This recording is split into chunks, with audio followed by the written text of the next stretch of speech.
नमस्कार, मैं वरुण कुमार। आप देख रहे हैं मनी नाइन। आज इस वीडियो में दोस्तों हम लोग बात करने वाले हैं चीन की। चीन दुनिया का सबसे बड़ा चावल उत्पादक देश है। चीन में चावल की सबसे ज़्यादा खपत भी होती है। भारत दुनिया का दूसरा सबसे बड़ा चावल उत्पादक देश है और अब चीन भारत के चावल को आयात कर रहा है। चीन भारत का सबसे बड़ा अब चावल आयातक देश बन गया है। आखिर भारत के चावल की चीन को ज़रूरत क्या है? चीन भारत से चावल को आयात क्यों कर रहा है और ये पूरा गणित क्या है? इसको हम समझेंगे हमारे वरिष्ठ सहयोगी मनोज शर्मा जी से, जो इस वक्त हमारे साथ मौजूद हैं। मनोज जी, जब चीन दुनिया का सबसे ज़्यादा चावल पैदा करता है, दुनिया का सबसे बड़ा चावल उत्पादक देश है, तब उसे भारत के चावल की अचानक क्यों ज़रूरत पड़ गई? देखिए वरुण, चीन के साथ ऐसा है, वो सबसे बड़ा प्रोड्यूसर तो है, लेकिन सबसे बड़ा कंज्यूमर भी है। अगर आप आंकड़े देखें तो चीन ऑन एन एवरेज सालाना लगभग 14.5 करोड़ टन, 14.5 से 15 करोड़ टन के बीच चावल प्रोड्यूस करता है। और वहीं अगर उसका कंजम्पशन को देखें तो 15 से 16 करोड़ टन के बीच उसका कंजम्पशन का बैठता है। तो उसको जो वो डिमांड और सप्लाई के बीच में जो मतलब डिफिसिट है, डेफिसिट को पूरा करने के लिए उसको चावल इंपोर्ट करना पड़ता है। अब रही बात भारत से, क्यों पिछले 4-5 वर्षों में इंडिया जो है राइस मार्केट का सबसे बड़ा सप्लायर इमर्ज हुआ है, सबसे बड़ा एक्सपोर्टर बना है। और पिछले 2-1 साल से चीन ने भारत से इंपोर्ट बढ़ाया है।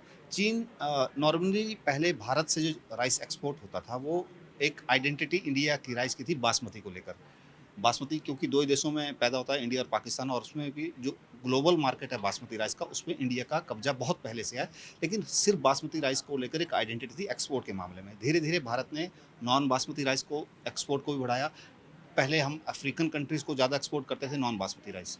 लेकिन पिछले कुछ समय से साउथ ईस्ट एशियन कंट्रीज़ जहाँ पे नॉन बासमती राइस जो ईटिंग हैबिट है उनकी, वो नॉन बासमती राइस को प्रेफ़र करते हैं। चीन भी उनमें एक इसी तरह की ईटिंग हैबिट वाला देश है। तो चीन का मार्केट जैसे ही भारतीय राइस के लिए ओपन हुआ 2 या ढाई साल पहले, चीन ने पहले इंस्पेक्ट किया इंडियन जो राइस इंडस्ट्री है उसको, और उसके बाद पूरे सैटिस्फाई होने के बाद इंडियन राइस को अपने यहाँ इम्पोर्ट के लिए परमिट किया। 2020-21 में 2 से ढाई लाख टन के आसपास इंपोर्ट हुआ था, जो पहली बार जब खुला इंडिया का राइस चाइना के लिए। और इस साल चीन क्योंकि बिगेस्ट कंज्यूमर है तो उसको अपनी ज़रूरत का एनुअली करीब 50 से 60 लाख टन राइस इंपोर्ट भी करना पड़ता है। तो पहले वो इंडिया से न करके थाईलैंड से ले लिया या दूसरे जो नेबरिंग कंट्री हैं जहाँ राइस मेजर राइस प्रोड्यूसर वहाँ से कर लेता था। इंडिया के साथ बेनिफिट ये रहा कि नेबरिंग कंट्रियों के पास वजह से इंडिया को उसने प्रेफरेंस दी, और इंडियन के पास सरप्लस भी था, ठीक ठाक सप्लाई थी, डोमेस्टिक प्रोडक्शन अच्छा था। इंडिया उतना चावल कंज्यूम नहीं करता जितना चाइना करता है। तो इंडिया के पास सप्लाई पर्याप्त होने की वजह से जो सप्लाई है वो चीन को गई। और इस साल मार्च में एंड जो फाइनेंशियल ईयर हुआ है उसमें चीन ने लगभग साढ़े 16 लाख टन के आसपास राइस इंडिया से खरीदा, और उसमें सारा का सारा नॉन बासमती राइस है, और उसमें भी वो ब्रोकन राइस है। और वो सबसे किसी देश द्वारा की गई 2020-21 में सबसे बड़ी परचेज है राइस की। तो इस तरह से जो चाइना है वो बिगेस्ट बायर इमर्ज हुआ है इंडियन राइस का। बिल्कुल। अ, अब मेरा जो अगला सवाल है मनोज सर आपसे, वो ये कि चीन इस चावल का आखिर करेगा क्या? इससे बनाएगा क्या? क्या इसको केवल खाने में इस्तेमाल होगा या इससे कुछ अन्य प्रोडक्ट भी बनाएँगे? क्योंकि जो रिपोर्ट्स हमने पढ़ी हैं उससे ये बात पता चलती है कि इसका काफ़ी कुछ चीन में किया जाने वाला है। देखिए जो ईटिंग हैबिट है चाइना की राइस को लेकर, वो नॉन बासमती राइस के नज़दीक जाके लगती है in comparison to basmati rice. Basmati rice जो है मोस्टली मिडिल ईस्ट कंट्रीज़ में जाता है, और जो एक बासमती राइस पक के जब तैयार हो तो खिला हुआ राइस होता है। बट चाइना और साउथ ईस्ट एशियन कंट्रीज़ में एक ग्लूटेन राइस या चिपका हुआ राइस जिसको हम कहते हैं, उस तरह का राइस प्रेफ़र किया जाता है। ईटिंग में भी वो यूज़ हो सकता है, बट जो रिपोर्ट्स हमारे पास आ रही हैं वो इस तरह इंडिकेट करते हैं कि चाइना जो इंडियन राइस है उसका ज़्यादातर इस्तेमाल नूडल्स और वाइन बनाने में कर रहा है। तो एक तरह से उस डिमांड को जो नूडल और वाइन की डिमांड के लिए जो राइस कंज्यूम होता है, उस डिमांड को इंडियन राइस से वो पूरा कर रहा है। तो चीन जो चावल का इस्तेमाल है वो खाने में भी करेगा, बियर बनाने में, वाइन बनाने में भी करेगा और नूडल बनाने में भी करेगा। अब एक तीसरा सवाल ये कि क्या चीन भारत से पहले भी चावल मंगाता रहा है? और अगर मंगाता था तो ये आयात करीब कितना बड़ा था? नहीं, पहले बहुत बड़ा चीन इंडिया के राइस से, जैसे मैंने पहले बताया कि करीब 2 ढाई साल पहले चीन ने इंडियन राइस को परमिट किया था अपने यहाँ कंट्री अपने यहाँ इंपोर्ट के लिए। पहले इंस्पेक्ट किया यहाँ की डोमेस्टिक जो राइस इंडस्ट्री है और जब वो सेटिस्फाई हो गए चाइना की इंडस्ट्री के लोग कि इंडिया का राइस उनकी जो क्वालिटी पैरामीटर है उन पर सही बैठ रहा है, उसके बाद उन्होंने परमिट किया। उसके बाद लास्ट ईयर उन्होंने 2-2.5 लाख टन के आसपास इंपोर्ट किया। इस बार उन्होंने इंपोर्ट को बढ़ाया है। इंडिया ट्रेडिशनली चाइना को मतलब एक्सपोर्ट नहीं करता था। इंडिया के मार्केट दुनिया के दूसरे देशों में रहे हैं। अफ्रीका नॉन बासमती राइस का बड़ा कंज्यूमर रहा है, बांग्लादेश बड़ा कंज्यूमर रहा है इंडियन नॉन बासमती राइस का। और बासमती राइस की जहाँ तक बात है तो मिडिल ईस्ट, ईरान है, सऊदी है, यूएई है, कुवैत है, दूसरे जितना मिडिल ईस्ट है वो सारा अधिकतर वहाँ इंडियन बासमती राइस जाता है। तो चाइना को या अफ्रीकन कंट्रीज़ को, बांग्लादेश को, इन कंट्रीज़ को अब नॉन बासमती राइस जा रहा है। चाइना इसमें नया ऐड हुआ है, पहले दूसरे बायर थे। अब बिल्कुल आखिरी सवाल मनोज सर, ये कि गेहूं के निर्यात पर तो सरकार ने पिछले दिनों रोक लगाई थी, बहुत चर्चित ये सरकार का फैसला हुआ था। क्या चावल के मामले में भी ऐसा कुछ हो सकता है?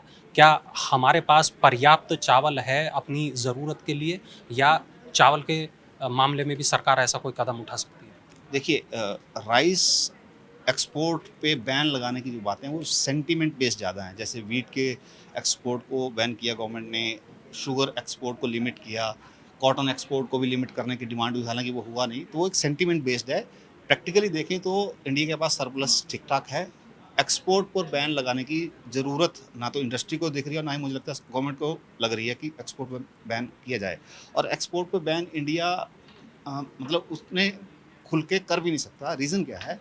इंडिया का जो राइस है वो दुनिया के करीब 150 देशों को एक्सपोर्ट होता है। अगर इंडिया वो राइस एक्सपोर्ट बैन करता है तो ग्लोबली जो एक अनाज के लिए जो क्राइसिस अभी बन पाया रशियन और यूक्रेन वार की वजह से, वो ज़्यादा फैल सकता है। तो उस वजह से इंडिया की तरफ से राइस एक्सपोर्ट बैन होने की जो आशंका है वो कम है। दुनिया में मतलब ऑन एन एवरेज अगर एनुअली जितना राइस प्रोड्यूस होता है अप्रॉक्सीमेटली 50 से 55 करोड़ टन के बीच का राइस प्रोड्यूस होता है। उसमें से 12 से 13 करोड़ टन अकेला इंडिया में प्रोड्यूस होता है और करीब 14 से 14.5 करोड़ चाइना में प्रोड्यूस होता है। तो दोनों देश मिलकर दुनिया के पूरा जो राइस मतलब प्रोड्यूस होता है उसका आधे से ज़्यादा इन दो देशों से ही निकलता है। तो ये ग्लोबल कंजम्पशन भी दोनों देशों में ठीक ठाक है, लेकिन इंडिया के पास कंजम्पशन के अलावा जो सरप्लस काफ़ी बचता है। हमारी जो डोमेस्टिक कंजम्पशन है जैसे 21-22 के दौरान 12.5 करोड़ टन के आसपास हमारा डोमेस्टिक प्रोडक्शन हुआ है। कंजम्पशन का लगभग 10 करोड़ टन के आसपास का हमारा एस्टिमेट है। तो उसमें सरप्लस 2-2.5 करोड़ टन के आसपास जिसको हम एक्सपोर्ट में यूज़ करते हैं। बाकी जो स्टॉक है वो पिछला स्टॉक भी बचा होता है और वो आगे भी कैरी ओवर स्टॉक लेके जाना पड़ता है, वो स्टॉक भी मेंटेन रखना पड़ता है। और चाइना के पास भी एक चाइना भी ट्रेडिशनली क्या करता है, अपने यहाँ वो कमोडिटीज़ को स्टोर करता है। तो चाइना के पास भी अगर इस टाइम पे भी ज़्यादा नहीं तो लगभग 10 से 11 करोड़ टन के आसपास राइस जो है उसके स्टॉक में पड़ा होगा। और इंडिया के पास भी इस साल के एंड तक मतलब एंडिंग स्टॉक जो एक तरह से कहते हैं तो 3.5 से 4 करोड़ टन के बीच रहने की एस्टिमेट है। तो सप्लाई साइड ठीक ठाक है। ग्लोबली भी इंडिया में भी अच्छी कंफर्टेबल जोन में सप्लाई साइड दिख रही है। तो ऐसा लग नहीं रहा कहीं से भी कि इंडिया की तरफ से राइस एक्सपोर्ट को बैन करने को लेकर कोई फैसला होगा। बहुत बहुत शुक्रिया मनोज जी। तमाम ऐसे सवाल जो सोशल मीडिया पर चल रहे हैं चावल को लेकर, भारत के चीन को चावल के निर्यात को लेकर तमाम चीज़ें सोशल मीडिया में इन दिनों चल रही हैं। तो हमारे वरिष्ठ सहयोगी मनोज जी ने अभी हमें बताया कि भारत चीन को कितना चावल देगा, कैसे देगा, इस चावल का क्या होगा, यानी ये पूरा जो गणित है वो हमने आपको समझाने का प्रयास किया है और हमें उम्मीद है हमारा ये प्रयास आपको पसंद आया होगा। अगर आपके कोई और भी सवाल हैं इससे जुड़े हुए तो हमें नीचे कमेंट बॉक्स में ज़रूर बताएं और जिस भी प्लेटफॉर्म पर आप हमारे इस वीडियो को देख रहे हों वहाँ मनी9 को लाइक ज़रूर करें, शेयर करें अपने दोस्तों के साथ, वहाँ पर सब्सक्राइब का जो बटन है उसको भी दबा दें। धन्यवाद।